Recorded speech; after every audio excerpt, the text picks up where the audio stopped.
Hey everybody, this is Abby from Realistic Kitchen and Gardens. Today is Thursday, August 13th, I think. We've had some very wet weather, as you can see by my trellis having come down again, but we'll get to that. We had something like 4 inches of rain over a couple of days earlier this week. Which didn't really affect us right here, luckily. There was a nearby town that got hit pretty bad, but I'm at the point of the garden and pregnancy where I'm kind of over the garden if it's not cooperating well. So you're gonna have to take a big pinch of salt with my blasé attitude. It's also extremely humid and extremely hot, so heavy pregnancy and summer don't mix. But anyway, row A is fallow. I'm trying to gather up the energy or the motivation or whatever you want to call it to, I guess, basically possibly try to smother everything in here. Oh, I should touch on Century Star watermelon. The main vine seems to have been affected by something. I have a feeling that rabbits have come into the garden and chewed the main vine, would be my biggest guess, but I'm not sticking my hands in there to find out. But there is a secondary vine running along here that's still intact and flowering, so I don't really know what the deal is. Once again, we still have no, well, there are, here's another vine actually.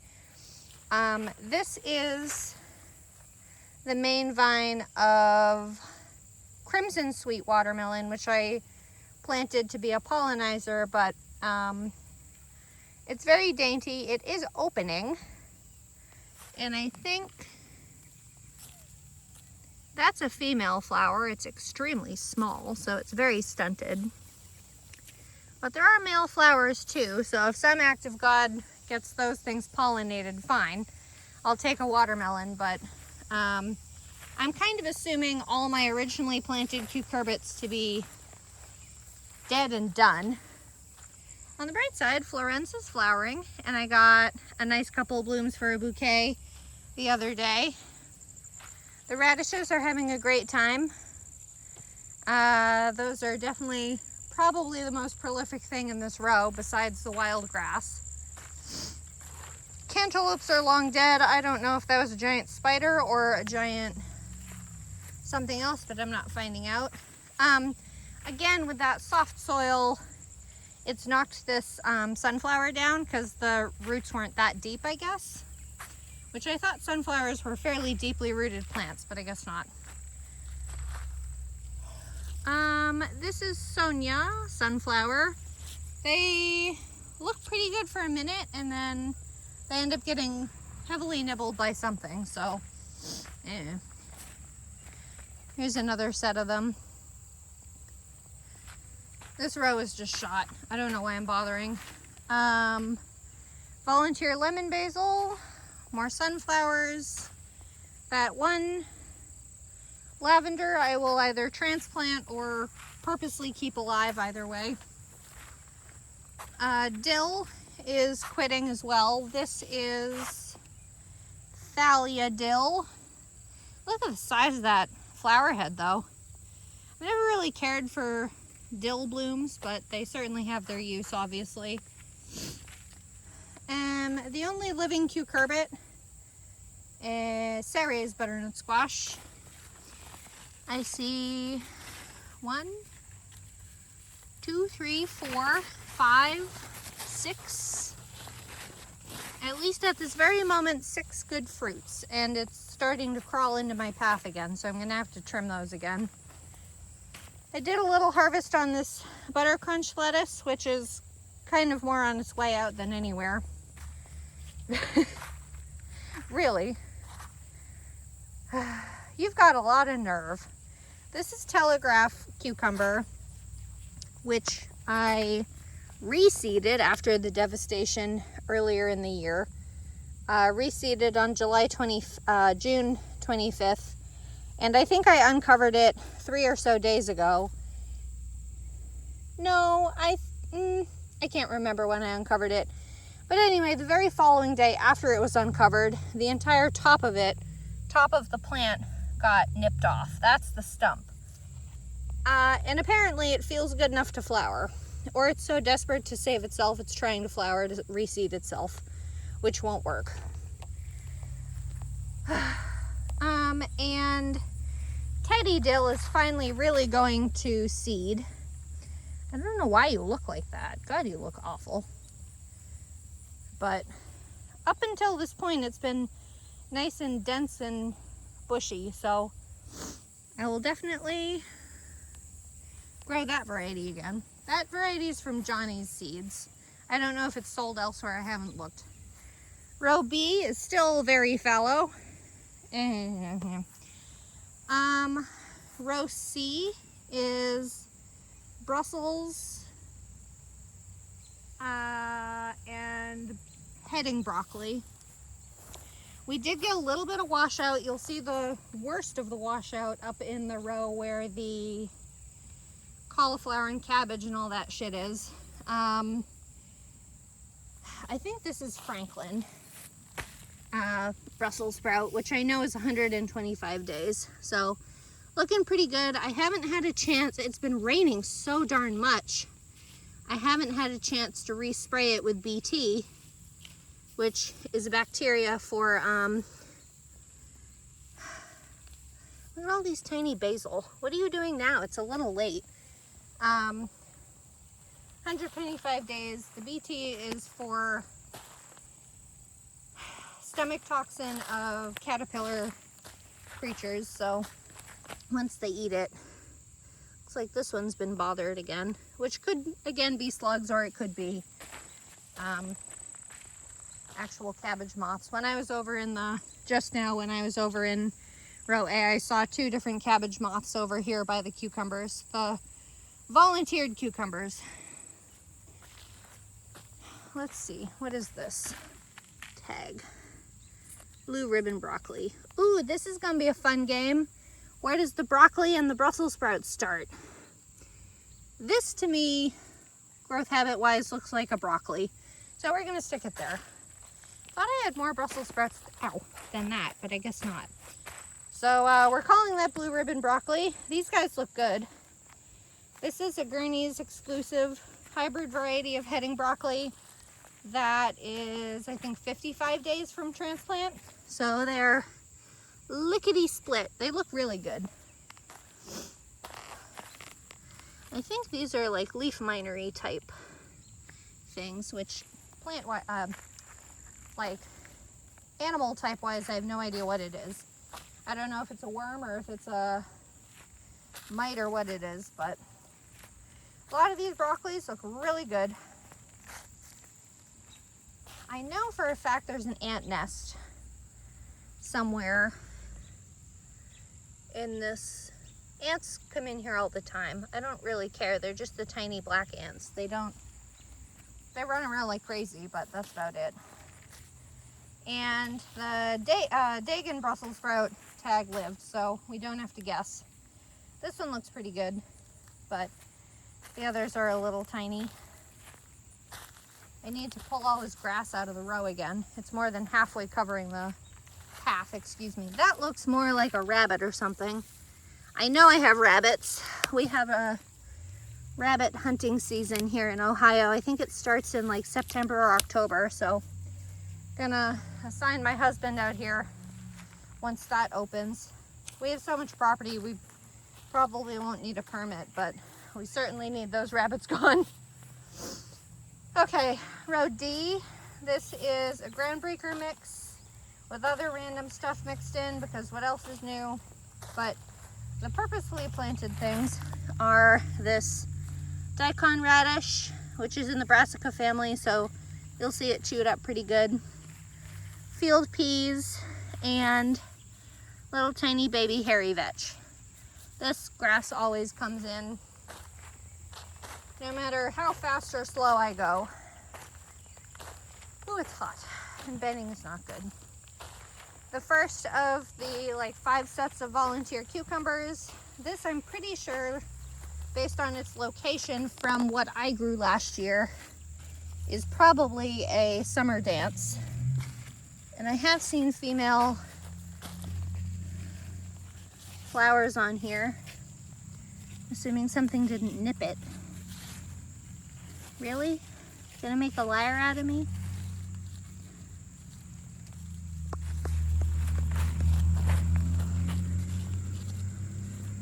Weirdly enough, the cucumber beetles have been on these plants, but I don't know, it's not as, knock on wood, it hasn't been as detrimental as what it did over in row A. So I wonder if the combination of the really wet ground of row A and I can't find the female flowers now. I did see one that's itty bitty though, that's really long.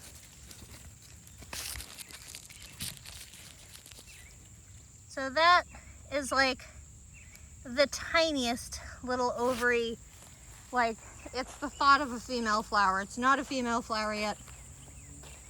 The flower itself is not open yet, but it's much longer than a pickling cucumber would be. This could be summer dance or it could be a pickler. There's a female flower now. This is probably a pickler. God knows of what variety, because I know I grew Supremo last year and I grew Excelsior, which I much preferred Excelsior to Supremo. But at this point, I'm getting what I'm getting. These all were wide open yesterday when I did a quick walkthrough in the garden, so they're happy here. This one's actually probably pollinated. Even if they're not, they will look like that for a couple days and then fall off. Kind of like the baby watermelons. This looks a little bit yellowish, this plant, compared to that one. So we'll see if these guys make it. Fallow section of this row, which was originally supposed to be flowers. There's one little calendula right there in the middle. Some white sweet alyssum, a cabbage moth, abominations. And then here is dark star zucchini, which is supposed to be very powdery mildew resistant. I think it's a 57-day variety. And I seeded it on July 14th. Let's see, so I may get some fruit in September. Whatever, I don't really care at this point. Summer carnival hollyhocks. I probably have 5 or 6 plants here, but 3 or 4 are showing flower buds. Not open yet, obviously, so I'm excited to see what color they come out to be. Or they could be all the same plant, I have no idea. Here's a random pokeweed, enjoying the safety for a minute. Pokeweed is edible, but it's a little finicky. Okay, I guess let's talk about this pain in my butt. Emerite pole bean has been doing really well. I have so far harvested 18 pounds of pods, and you can see a ton of pods. But even with the anchor was originally here, and on that one over there, the anchor was there. So my ground gets so soft when it's saturated that the weight of the beans all on that side of the trellis pulled everything, including the anchors, forward, and it fell down again. This isn't that big of a deal. I just can't get it up again by myself, so I just need to wait for a couple of guys to help me. But like this is the first time it actually broke though. Whoop, ants are all over it. I don't know if you can catch that on video, but I told my husband I thought this piece probably sheared off, and I was correct. The screws on this side sheared off. The rest of it is in bolts, which I think has given this poor thing a bit of flexibility to survive up till this point, maybe. But So, regarding the variety of emerite, I can't say I've been enjoying picking it because the pods are held so close to the main vine that you can't really tell unless you really start digging around. So I also miss my purple pods, and one thing is that it's not really a problem per se, but let me find one.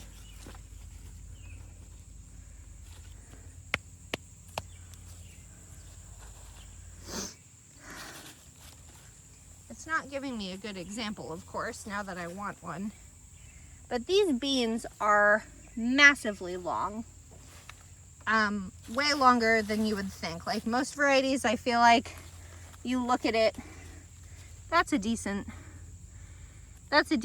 like this is still on the young side. Like it can get bigger, and they do hold well on the vine, which is nice. And I originally said that this variety was a little bitter. And what it is if you pick them at the regular size of a regular bean, like yay big or so, they are bitter.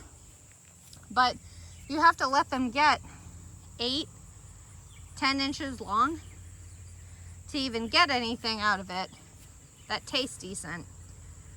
But anyway, I will not grow the variety again. I'll go back to Carmenat, the purple pole bean, next year. But I'm not, it's fine. They're not bad to process and all that, but picking them is the biggest pain. Bartelli cherry tomato has been viciously beat up this whole season, and I'm impressed with how much it's just persevered, all things considered. With no babying, the staking is mediocre at best and failing, not counting now 2 falls of a trellis on this plant, so, you know, not bad. The blight this year is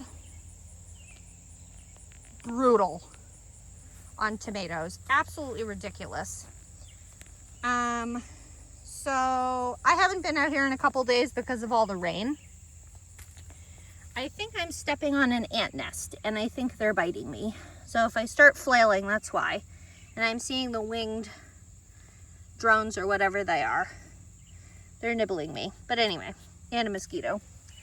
Defiant, determinate slicer, fine, prolific for what it is. Not helpful, but you know. Now half under a trellis. I have to pick almost everything at this like pink color, this pinky orangey color, because I have either moles or voles or whatever in here. I did see one while I was talking about emerite, but I couldn't catch it. So I also, as previously stated, have put this trellis too far apart off the tomato plant, so everything, Jesus, look at all the ants. There's the nest. There's the nest. Cool. Maybe I'll dump vinegar in it. So the trellis is too far apart, so a lot of these fruits are falling on the ground, like laying on the ground. The plants are then on the ground getting more exposure to disease and wet, gross conditions. And I've had to manually weed and move the plants, which I don't have time or energy for, so that's a big suck too. So, God, these ants are bonkers. Maybe I do care about these ants. Maybe these are the ones bothering my tomatoes. Some of. So, tomato-wise, otherwise, Supremo, I did the traditionally started in pots, and then I did the snail method in the seed snail. This is a good example of what happens to the plants because they're too far from the trellis. So they're like all on the ground, and I bet you anything 2 or 3 of those pink ones are hollow because of the stupid moles and voles. What was I on about? Oh, so up until this orange stake, I've harvested pretty religiously because I've been trying to keep track of the difference between traditional and snail methods. So This side is all the snail method. They're later than the traditional, but I think they are a little bit bigger, and I think they're maybe ripening a little more equally. Look at all these crazy drones. I'm pretty sure these are ant drones. I don't think they're any kind of like bee or anything. So this year is going to be a big weird year for my recording anyway, like keeping records, because I'm usually much more on the ball about, well, keeping all this stuff picked and stuff. Like, that's a really good example of what I've been dealing with. To be fair, it's a couple days old, but like in the beginning when I only had 1 or 2 tomatoes ripening, it would be chewed through all the way. And I'm like, come on, what am I doing here? So I will say I am feeling a bit disappointed this year with how the garden is doing. Everything's gotten very far away from me, but this is my first year gardening with a toddler. This is my second garden year in general, gardening pregnant. And I can't remember if I've told you guys through the video. This is the Martino's Roma, by the way. 3 plants. 1, 2, 3. You can definitely tell by the shape. Not thrilled about the variety. I wouldn't grow it or buy it again, but I more did it at the time to fill in the space. I have a girl. I'm pregnant with a girl this year, so she's sitting so high up in my belly that it's so uncomfortable to bend over, to squat, to even sit on my little rolling bench cart thing to weed. So I really have to pick my battles of what I'm doing. Like, am I picking tomatoes tonight, or am I weeding somewhere that hopefully matters? Which is a debate. Okay, this is the worst of the wash out that I've seen. You can even see the poor pot. I didn't even see this the other day, but you can see the original pot that this is burgundy sprouting broccoli down here. So wash out, and it volunteered some more potatoes that I apparently missed in the ground, but that's the summary of potatoes. That one's okay. This one is well buried. There's the actual pot and another potato. So when it's less hot and sticky out, I'm gonna have to try to figure this out. I found some more potatoes the other day with my son. I think we did a walkthrough yesterday. If I remember correctly, this potato patch, nope, there it is. There you are, you poor thing, you're done. I was gonna say, I think that one was dead, but apparently not. You're hanging on, you brave little thing. This one looks good. This is the first of the burgundy sprouting broccoli. And then the rest are cabbages and cauliflowers. So looks like most of the sprouting broccoli's done. I haven't gotten a good crop of sprouting broccoli for, Jesus, there's more of those frickin' ants over there. You definitely can't see them on video. No wonder whoops, someone just screwed up their lawnmower. Good Lord. I don't remember what this is because this isn't labeled on this side. It's labeled so that I go down the other side. I think this is tender sweet. More of these frickin' ants. Tender sweet cabbage. A little bit of washout, but doesn't look like it's bothered it. I don't know what this is. Whoops. Whatever it is, I just broke the stem of it. Nope, this is Varroa. What's on my neck? One of those drones. Okay. Then this is tender sweet. This was the one I was thinking of. It must be some kind of cover crop, but I can't remember a cover crop with a brassica like that in there. Oh, duh, Abby, the stupid...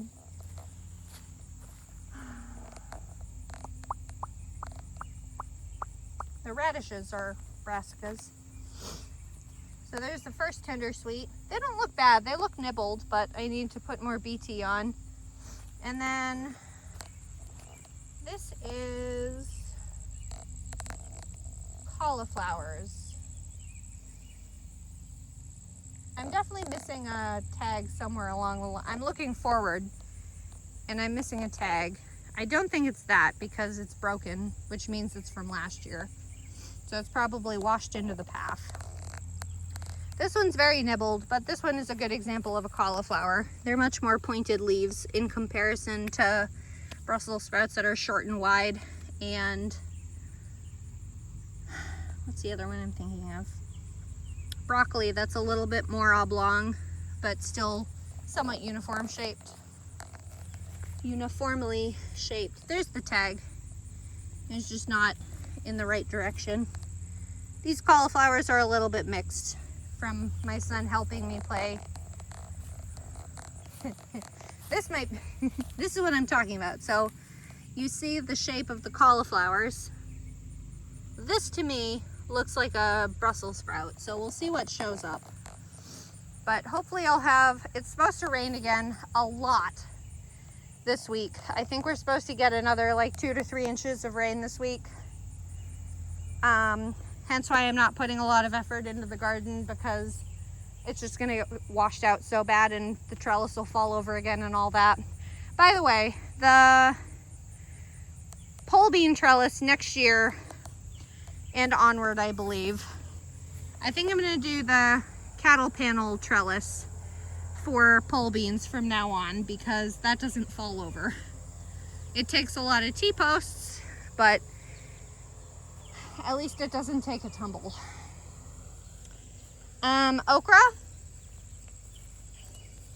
And I want to remember to point out the calendula is trying to flower. It doesn't get nearly as much sun as I'm sure it wants.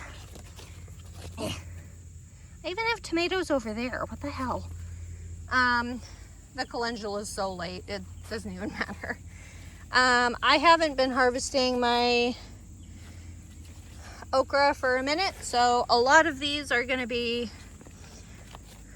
absolute daggers. And I need to harvest more, because the more I harvest, the more it'll produce. Kind of like strawberries, the more you pick, the more you get type of thing. So I need to cut those. The eggplants do not appreciate the wet weather, nor do I, so I get it.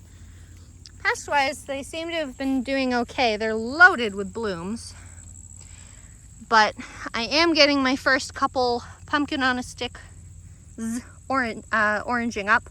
Ooh, look at the cilantro back there. I knew it was back there. I just never reached for it, because it's too much of a pain in the butt for me. Especially now that this eggplant's falling over. I'm gonna have to stake it. The roots are too shallow to keep it upright. So, candy stripe zinnia, which are mostly the yellows on the end, and those white pink ones are pretty stagnant. I mean, they're putting out more, but the flowers last so long on the plant. God, it's hot and gross out. And I forget how vigorously productive zinnias are, so I definitely am not going to plant as many, nor am I going to do California Giants, which is all the pink ones. California Giants, I feel like, is mostly shades of pinks. There's some singles, there's some doubles, there's some really nice ruffly ones, which are the ones I want. So I'm going to do Oklahoma mix next year. Strawflower I continue to not care about and should stop growing, but it's here in the ground, so here we are. This pink one's just about done, which is kind of interesting because eggplant stab. The soft pink, when they were a little more, like when they're a healthy stage, they look really nice with the scabiosa. This purple scabiosa is gorgeous. I'm gonna grow a whole slew of scabiosa next year, that's for sure. I only got 2 of the maybe 10 I actually seeded. Well, started inside and transplanted out. That might be another one. But this pink one, this like cotton candy pink one, is fading very quickly. China asters. I don't know if I'll grow these again. I found another variety that For some reason, white flowers are looking really appealing to me at the moment, but I definitely go through ebbs and flows of what's interesting, and it's not helpful to me because things that look good in the winter, I usually don't care about by the time I get to summer. Dianthus continuing to do nothing. I need to look into dianthus more, or maybe talk to my flower lady friend. She's a professional flower grower and seller. So I need to talk to her about what the hell I'm doing with dianthus. Dwarf Sensations Cosmos. Frickin' cucumber beetles are everywhere. It's cruising. The sulfur one looks like it's dying down, but there's another one coming up, the orangey one. So there's the pink variety, which is much more pink and white variety, which is much more like lacy. And then there's these ones, which to me look almost like ragweed or something like that. I even tore out a good number of them at the beginning of the season. This is the plot with the stalk that's been long dead. I regret every day that I planted borage. Luckily, most of the flowers are in the path, so they won't reseed quite as badly. Nigella. Oh, what do I smell? Something's rotting. Not dead carcass, dead plant. Weird. I still have a few seed pods that I'm waiting to dry that are the white Nigella. They're probably all related plants, or probably the same plant. So we'll see if they breed true white or if they'll be mixed. Hello, sleepy bumblebee. Are you enjoying your bed? Giant yellow marigolds, a floppy mess by now. I need to plant way fewer plants next year. Giant orange marigold, also very floppy in the back. Just the front looks good. And then little ladybirds cosmos. Look how big those cosmos are for that bumblebee. Cosmos are usually itty bitty. I love cosmos, but they really don't have any. God, there's more of these freaking ants. They're everywhere. I'm gonna have to look up what's going on with these things. See if the internet has information. But anyway, little ladybirds mixed cosmos. They're almost like, they're whimsically raucous is the only way I could describe them. They're just everywhere, but they're lovely and they're fun. They're not like the borage that's just like, ugh, why are you still here? Which is exactly how I feel about them. And then Coreopsis. I know I still need to do the peppers. I haven't forgotten. I just got, as usual, sidetracked. Coreopsis. This is roulette Coreopsis, what it's supposed to look like. I'm definitely going to collect seed heads, probably from these, assuming I can find them and keep them. Coreopsis is so easy to gather a seed from. And then in here somewhere is supposed to be a nasturtium. I think I also got some amulet. It doesn't look that bad now. Okay, let's see if I can find this. Dun, dun, dun, dun, dun, dun. I wanted to see this nasturtium. I haven't looked for it. I'll give you that, but hello? Up there it is. Mostly dead. Sounds good. Okay. Tip top mahogany nasturtium. I have such a shit time with nasturtium directly sown. I feel like it works way better with me starting indoors and transplanting it out. What do you guys think? And then the rhubarb is still rhubarb. It's still here. Looks like it got a little beat up in the wind. I really need to tear these plants out because they're not doing well. But the two giant dinner plate dahlias, they need to come out. Tango stock celery is probably ready to come out anyway, just based on time of year. They definitely did better than last year, which I think I got nothing of, but I also kept it a little more weeded and watered and fertilized. I even fertilized it. Holy moly. So They don't look bad. It's no grocery store celery, but I think for homegrown celery, it's pretty good. I lost a couple, but what else is new? This is kind of funny to see. So you can see it pretty well here, the root system of it. Celeriac, celery root, grows very similarly. Will you get off me, you frickin' drones? It's all these stupid things. There's more of them down here. There's another nest here. Once I harvest the celery, I'll vinegar it. What was I on about? I was starting to talk about something. Oh, celeriac.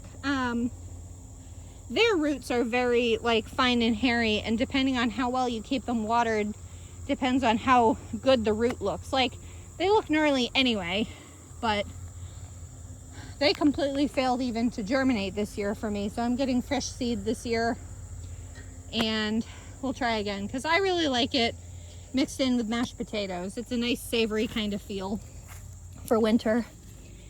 Okay, early sensation bell pepper, one of 2 plants I purchased and transplanted in, obviously. They're nice big fruits. Whoa, Nelly. Seeds and Such actually sells this variety, so depending how I like them, I may get them with that. Here's the second plant, another real nice fruit. I do like this trellis method, but they don't have, I definitely need to do T-posts next year. They don't have the depth to keep them upright. I'm just pollinating some plants. This is the easiest way to pollinate pepper plants. They're self-fertile, so you don't have to cross-pollinate them. It keeps the fruit pure if you really want to save seed, but that's not my goal. This behemoth is the one and only plant of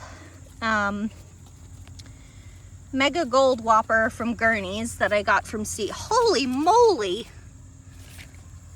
Oh, I gotta go around for that for y'all to see. I don't believe that. This is gonna be good. Assuming it gets there. Nope, I forgot I have a pin in the ground to keep that stupid thing there. I don't think y'all are ready for this. Woohoo! Look at that beauty. Hell yeah! We'll see how well you do there, friend. All right, let's tuck that back down.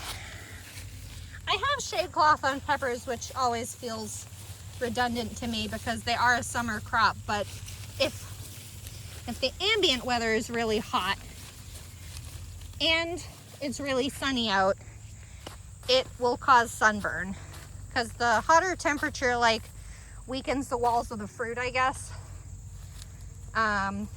So that's really exciting. That's going to make that variety worth it if I can manage to save some pretty pure seed from that. And then the rest are Giant Red 2 from Gurney's, which I've been harvesting. They're okay. I mean, I wouldn't abandon any variety I have now for them. Or if you have a tried and true variety, I wouldn't abandon them for them. Not bad. The plants are a decent size. They're not too big. But I've gotten a good harvest from them. They produced pretty early, all things considered. I do start my peppers in as close to February 1st as I can manage it. But nice healthy plants. Knock on wood, I haven't had issues. So we'll take it. We'll take what we get. Excuse me. Found another. Where are you? Y'all are just getting as tall as can be, huh? I think you're gonna be sad putting flowers out this tall too. Sorry, I'm shaking all over the place. I'm really not out here very often because when my son comes out to the garden with me, he likes to help, but his helping is plucking anything he sees. Like, he's picked more green tomatoes than I have, I think.